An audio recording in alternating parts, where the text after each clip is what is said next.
भुवनेश्वर की वो रात जहां कत्ल हुआ, लेकिन कातिल खुद मरा हुआ था। भुवनेश्वर का शहीद नगर, रात के करीब 11:45।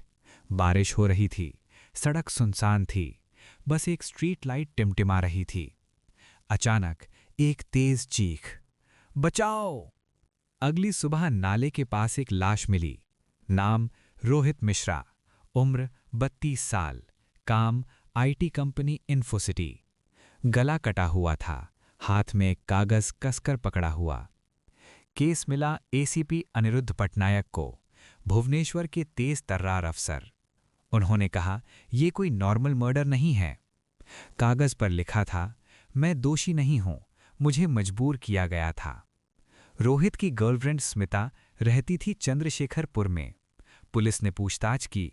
स्मिता रोते हुए बोली, वो अच्छा इंसान नहीं था सर, रात को आकर झगड़ा करता था। पोस्टमार्टम रिपोर्ट, मर्डर का समय रात 10:30 बजे, लेकिन स्मिता रात 9 बजे से एयरपोर्ट रोड के सीसीटीवी में थी। स्मिता निर्दोष। बेस्ट फ्रेंड सुब्रत पाटिया में रहता था। मोबाइल कॉल रिकॉर्ड, मर्डर से पहले 12 कॉल। सुब्रत बोला, वो मुझे ब्लैकमेल कर रहा था। सुब्रत ने कहा, रोहित के पास एक मर्डर का वीडियो था। पुरानी फाइल खोली गई। 5 साल पहले खंडगिरी के पास एक कॉलेज लड़की का मर्डर, केस कभी सॉल्व नहीं हुआ। वीडियो मिला। वीडियो में कातिल का चेहरा रोहित। एसीपी अनिरुद्ध चौंक गए। रोहित, नकली नाम, नकली नौकरी, नकली जिंदगी। वो एक सीरियल मैनिपुलेटर था। फॉरेंसिक रिपोर्ट आई। नंबर 1, चाकू पर रोहित के फिंगरप्रिंट। एसीपी बोले, ये कैसे मुमकिन है?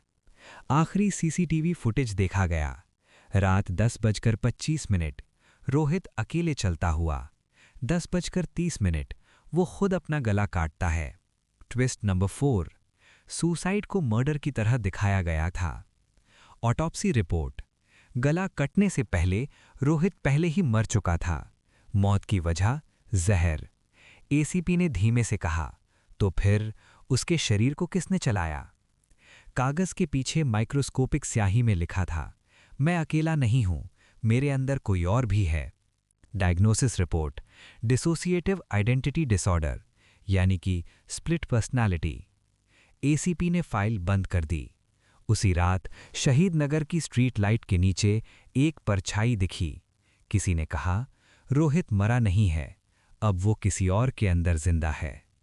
पार्ट 2 देखने के लिए वीडियो को लाइक करें और चैनल को सब्सक्राइब करें।